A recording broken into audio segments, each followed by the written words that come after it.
Hi, everyone. Welcome to Grab Your Keys with Stu Meitner. I am super excited today to welcome Jack Daly to Grab Your Keys. It is an amazing honor to have Jack with us. Jack is probably one of my favorite people in the industry. I met him in 2010 and I was just a new CEO with my new mortgage company. And for some reason, I kept on being drawn to a uh, little talk that he was doing back in Charlotte. And I kept on being drawn to his room because this energy was like coming out of the room. And I just loved everything he was saying. He probably thought I was a stalker. So, welcome, Jack. And I'm super excited to chat and talk to you a little bit about your past, about all the exciting things you're doing, and have some great content. Absolutely, Sue, a pleasure. And while I was in the backstage waiting to come into you, I saw the little moniker on you with your kind of highlighted bullet points, and I'm going, "Oh, that was really nice. She put that up for me because professional entrepreneur, speaker, author," and I'm like, "Hey, that's who I am." That is who you are. That is who you are. Speaker, coach, author. The list goes on and on. Has lived on the East Coast, grew up on the East Coast, now on the West Coast in sunny California. And Jack, I told you while we were waiting that hyper sales growth, every one of the loan officers that comes to Centennial Lending gets it. But I loved your Jack Daly Life by Design.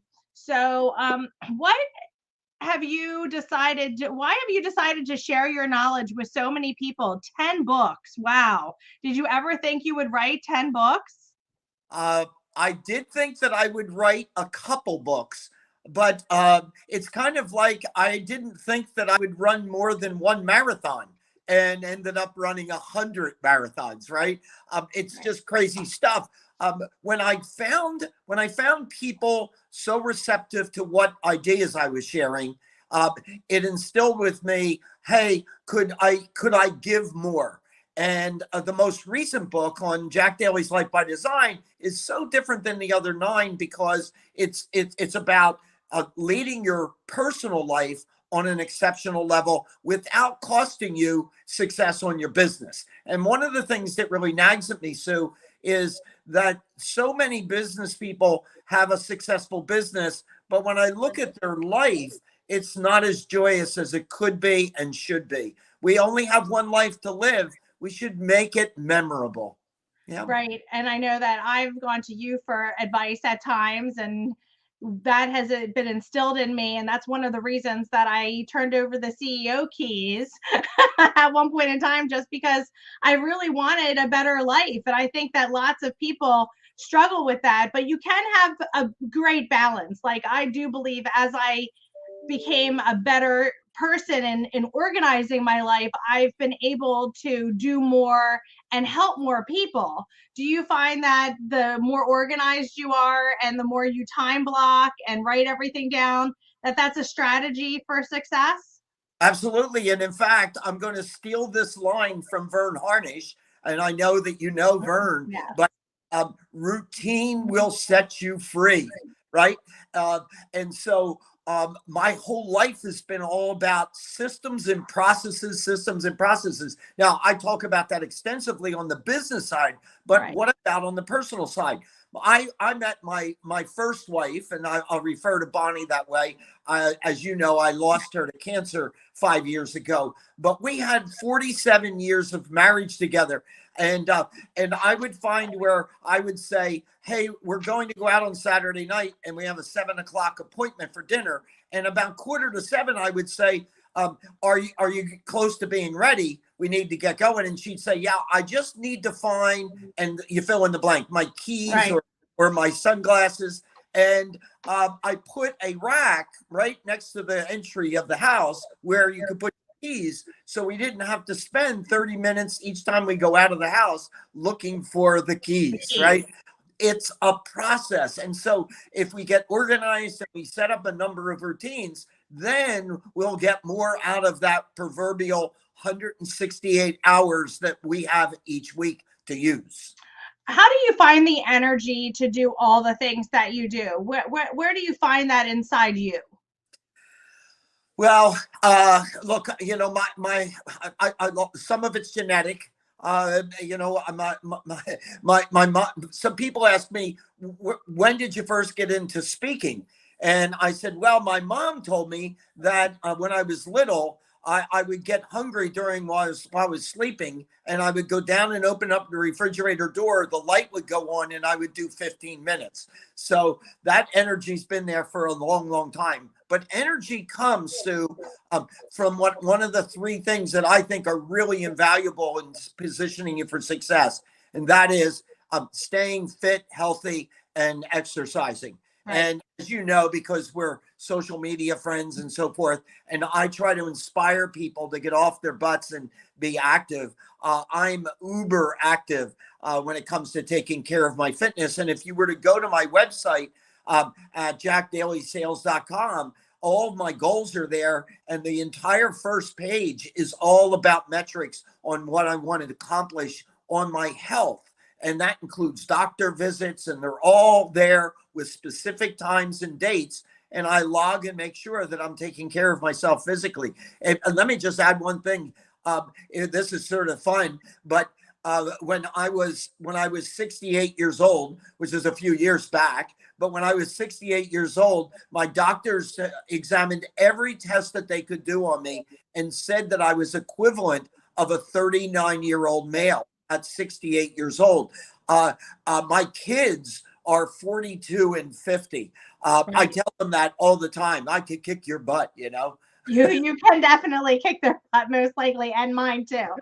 So I'm not going to challenge you to that in any way, shape, or form. So exercise, staying fit, they're one of the three keys to success. What would you say the other two keys to success are when we're defining the three keys to success? Yeah, that's a great question. One of them is goal focus.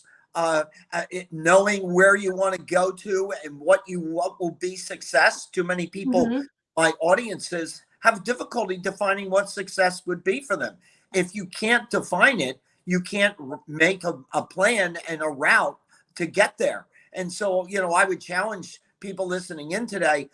We're in the middle of June. In the last 5.5 months, whatever you worked on, did that get you closer to your definition of success? Because those days are not coming back.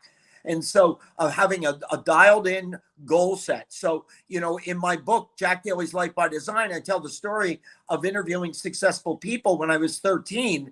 And one of the things that they mentioned to me was how important it was to have your goals and having them in writing and sharing them with other people. And I have been doing that now for 60 years, from 13 to today at 73. So that's one of the keys. And then the other one that I would give you is grit. GRIT. And we're hopefully we've got loan originators that are listening in here. And what I tell people, because I spent 25 years in the mortgage business and in every role that you can think of. And, we're going through, interest rate anxiety right now because we've lifted rates a bit. Well, when I was out on the street originating, 30-year fixed rates were 17.5%. So I would tell you is GRIT, never, ever, ever give up. And so I'm dogged in my pursuit of my goals. So taking care of yourself physically, it has to be a priority. And then focusing on the things that are going to move you towards your goals, and don't ever give up. Yeah, don't ever give up. I totally agree with that. Do you think that your strategies of those three keys to success might change over time? Or do you think those are three core keys really... For me, those three have been cemented since I was a teenager. They've worked for me to date. They're not changing. They're not changing. Yeah, that's awesome. Not for me. I love the story that you tell about, getting a job in the golf course and talking to the people. And they're the people who, if I'm not mistaken, you were interviewing those successful people and having that job, even at such a young age in the paper route. It really does show your grit of always, taking it to another level. And you took everything to the 20th level that you could possibly take it to and just throw yourself into it. Yeah, let's look at it.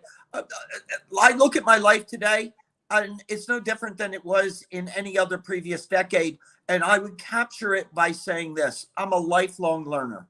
Right.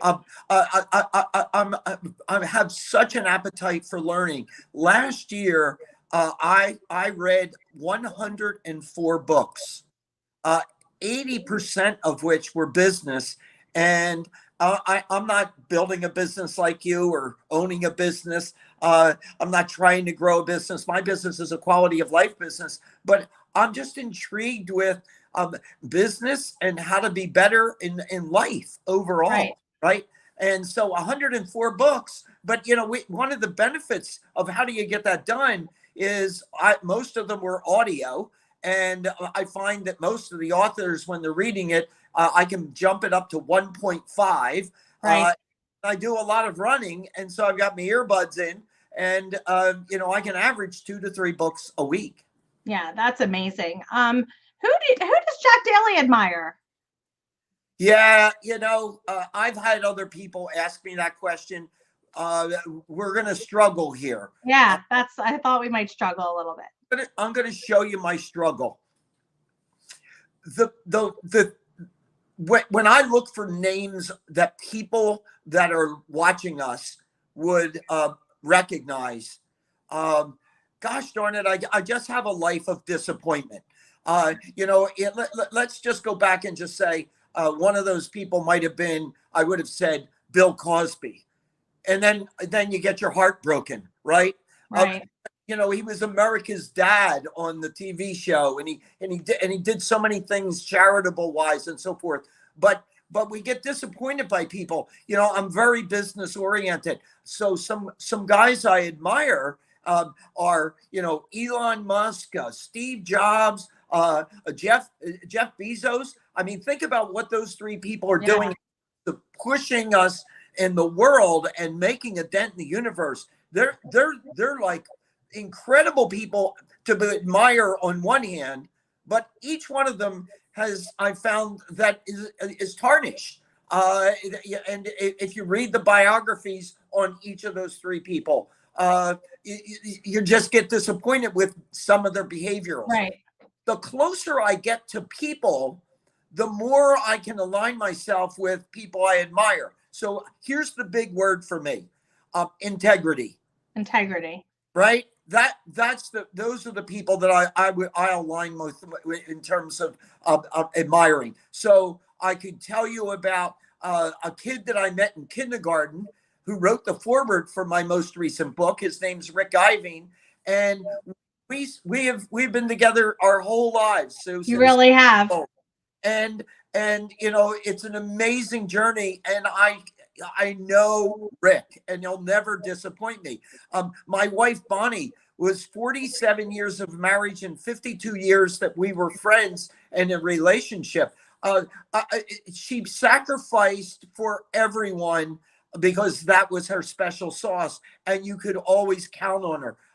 And then if I go into the history books, I could tell you, Walter Isaacson wrote a great book on Ben Franklin and the autobiography of Ben Franklin. As you know, I grew up in the Philly area, so there's Mr. Franklin. Yeah. But he was challenging the system.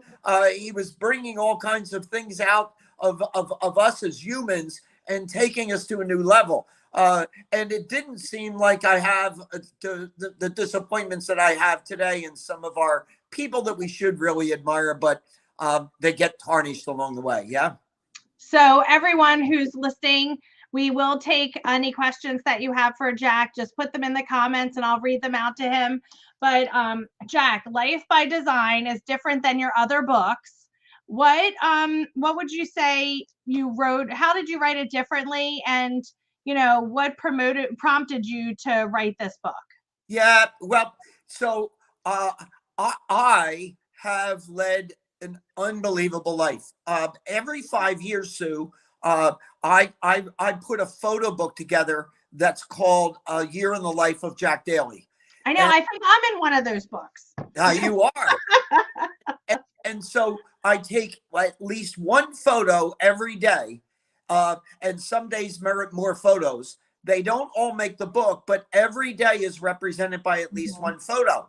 And I have those coffee table photo books in my family room, and people come and visit and they start paging through, and they all say the same thing. In 1 year, you've led a life that most people won't live in their entire lives. True. And well, it's not by accident. It's by design. Right. It's with intention. It literally is filled with systems and processes and so forth. So if I want to be selfish, I'll tell you the answer to why did I write the book? Because I want to impact my kids. I want to impact my grandkids, that type of thing, right? That would be the personal selfish answer. The better answer is I would love to infect the world with that type of life. That gosh, wouldn't it be great if everyone could do this? And they can. So I visualize. Well, let me show you this one. I'm sorry that I'm keep going on, but watch this. Yeah, it's good. Just 10 days ago, I got an email from a 9-year-old boy. And he said, I just want to really thank you for writing Jack Daly's Life by Design. He said, I now have ambition.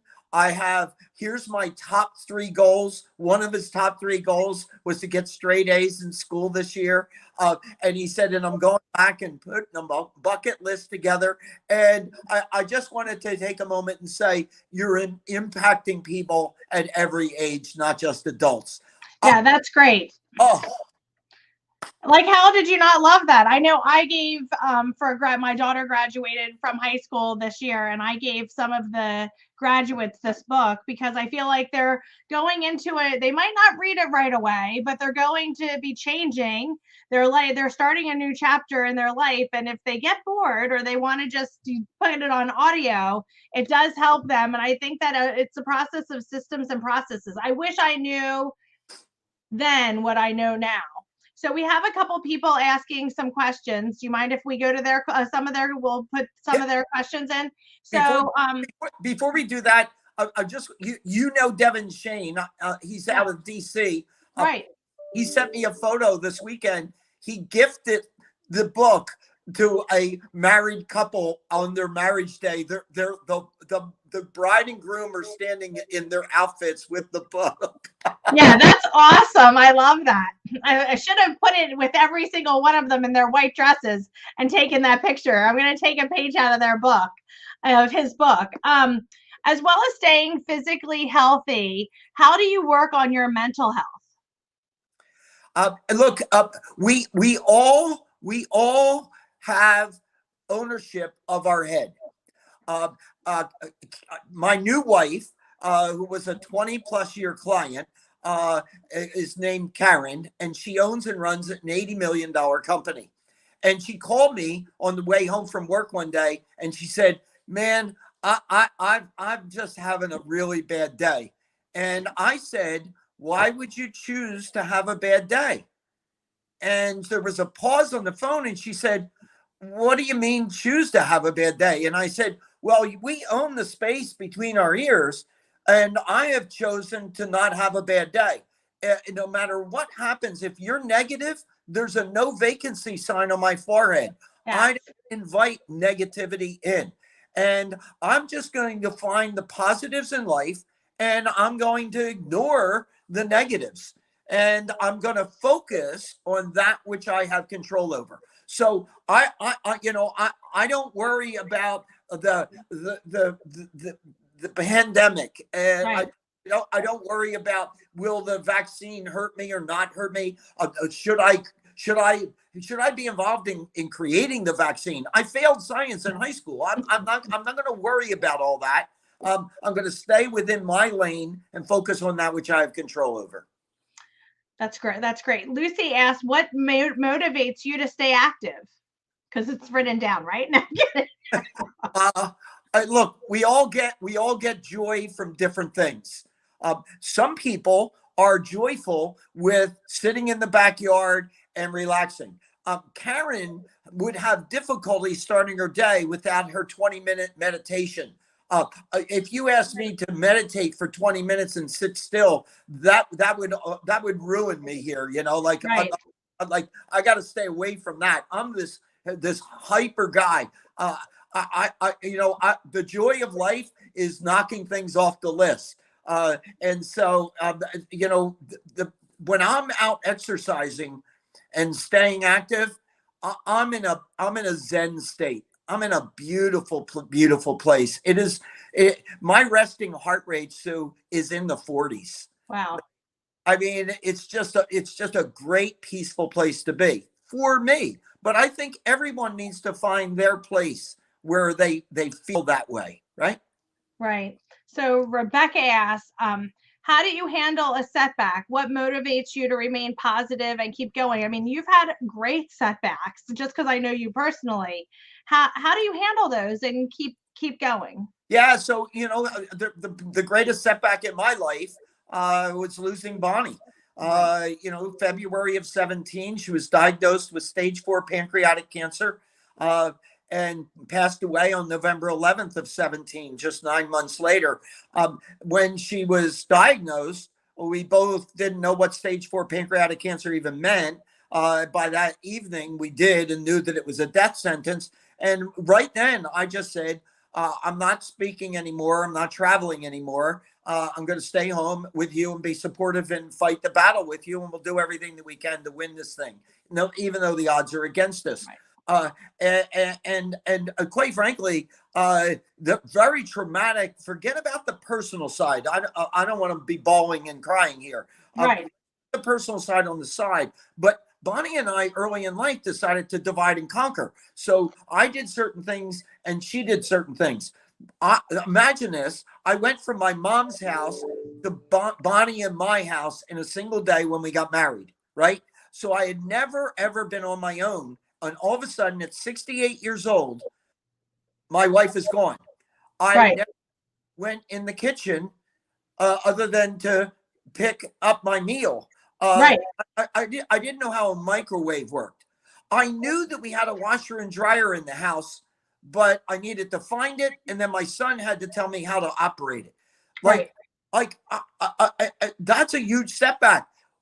Focus on that which you have control over. I've had several bike accidents training for Ironman triathlons. I know you really hurt your leg recently. Absolutely, and there were races I couldn't participate in, so I registered for one 6 months later when I would be fully recovered. And then I'm going to focus on my recovery and the things I need to do that. It's all about moving forward. I'm going to recommend books along the way here. Of course, I love that. There's an incredible book called Mindset. And if you haven't read it, it should be in your top 3 of things to do.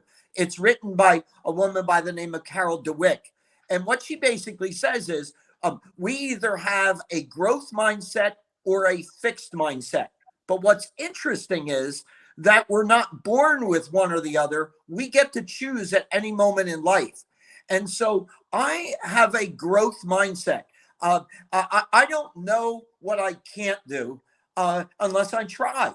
And I have this thing that says, let's just go try it. I didn't know how to swim at 58 years old, Sue. You know that. Yeah. And I ended up doing 15 full Ironmans. Mm-hmm. I mean, it's crazy things. A fixed mindset person would say, well, I don't know how to swim and I'm 58 years old and the Ironman is 140.6 miles of swim, bike, and run. I can't do that. We don't know what we can or can't do unless we try. A growth mindset person doesn't worry about failing. Right. You're totally right. Chelsea asks, how do you find energy to be so physically motivated after a long day at work? I guess it's between your ears if it's a long day at work. There's no question about It's the 6 inches between our ears. But here's one of the funny things I've experienced. Let's say that I have a full day speaking session with the same group, and we start at 8 in the morning, we finish at 5. I'm on stage, they're in the seats. And at about 2:30, 3 o'clock, I watch the body language. They're getting tired. They're wearing out. At 3 o'clock, my energy is higher than it was at 9 in the morning because I feel the momentum. If I put it in Ironman terms, an Ironman race takes me about 13 hours to finish. If I'm only at 6 hours of standing and speaking, I got a long race to go. So that taking care of yourself fitness wise transfers over to everything else. Yeah, that's super important. And we have the last question, which is from our viewers, but then I'm going to ask you my last question, and I want to stay cognitive to our time frame because I know you're super busy and I only have a slotted amount of time. So, we just had another question come up, so I'm going to do a couple more. What feeds your soul? What feeds my soul? Mm-hmm. Happiness of others around me. True. I love to give people a joy. It's why I do. It's why I coach people. Is to open up the doors so that they can enjoy whatever joy is to them. And I ask everyone I coach, what is joyful for you? Right. That's fantastic. Remy says, "Hey Jack, I am terrible when it comes to being organized. I am trying to tackle my work life and personal life at the same time. How should I start tackling those without becoming overwhelmed?" You've heard it before from me, Sue. So here it comes again. If you don't have an assistant, you are one. There are things that need to be done, but not necessarily done by you. And so, that sort of fell apart for a little bit when Bonnie passed away because all of a sudden I need to eat and I don't know how to cook and I need to get cleaned and I don't know how to clean and all of those types of things. But I have assistants back doing those types of things, right? Right. We only have so many hours. So we need to find a way to focus on the things that are the most important and give us the most joy and satisfaction, and outsource an awful lot of other stuff. You in the book, you mentioned my newspaper boy story. I had a newspaper route of, I grew it from 32 to 275 in a year, and I hated delivering the papers. So I hired 5 kids to deliver the papers so I could sell more, right? That's how you get rid of this stuff. Get rid of the stuff you don't want to do so you can focus on the things that makes you happy. And if you're focused on the things that make you happy, you're on your road to success. Right. I have learned so much from every book that you've written, and I have learned even more by going to your sessions. So if anyone has the chance to go to one of your sessions, it's so important. But I will say that you constantly give, Jack, and I totally appreciate you and thank you for that and constantly giving, because every time I listen to you, I hear something new. What's in the future for Jack Daly? Well, before I tell you about my future, and I know we got to go in the time slot, but I just want you to know that part of your success is your relationship building. Totally. Have been thousands and hundreds of thousands of people in my sessions, but I know Sue better than most because she's proactive. So when she sees on social media that I'm going to be making my way through Philly, you're the person who initiates action to say, hey, is there an opportunity we could get together for a glass of wine or dinner or what have you, right? And I know that isn't just with me. That is you. That's what you do with other people. And that's why. Because I love to learn. So we share a lot of the similarities, which I love. Besides, we both like red wine.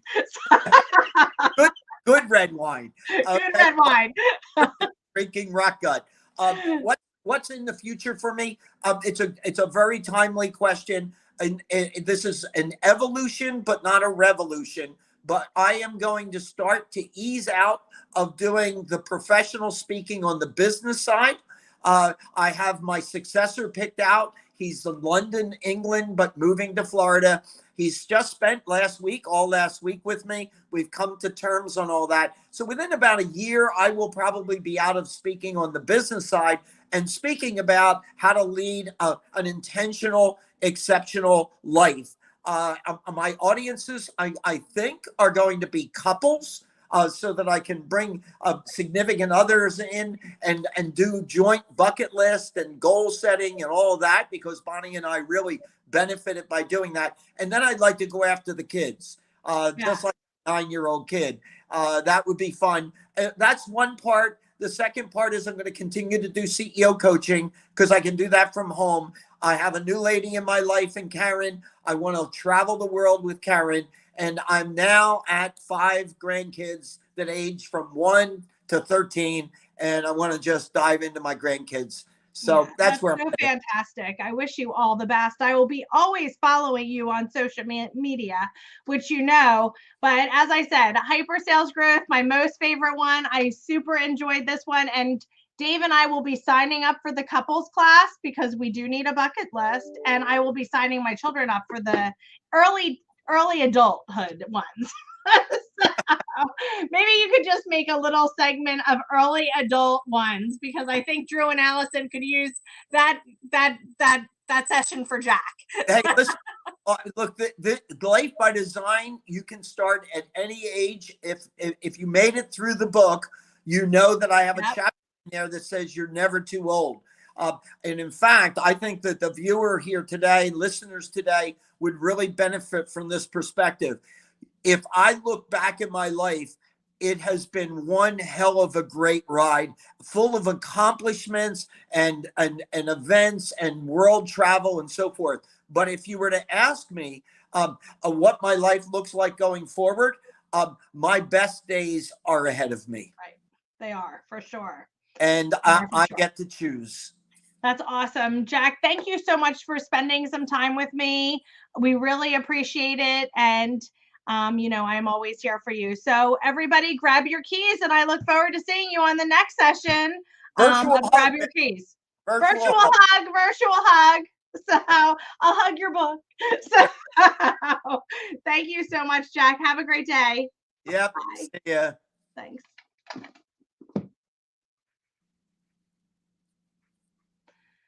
We're good. Okay. Thanks. That was fun. Super fun. You know, I love you. You got just such a great attitude. I noticed that you're doing some work with Cindy Ertman. How's that going? Oh my gosh, it's absolutely amazing. And you told me years and years and years ago, because I was like, Jack, will you coach me? And you were like, I am not the person. You need to call Cindy. And it took me until 2 years ago. I called her 2.5, 3 years ago. And I didn't tell her actually that you referred her to me. And she took me on. And I was in California visiting her probably a year ago during COVID. And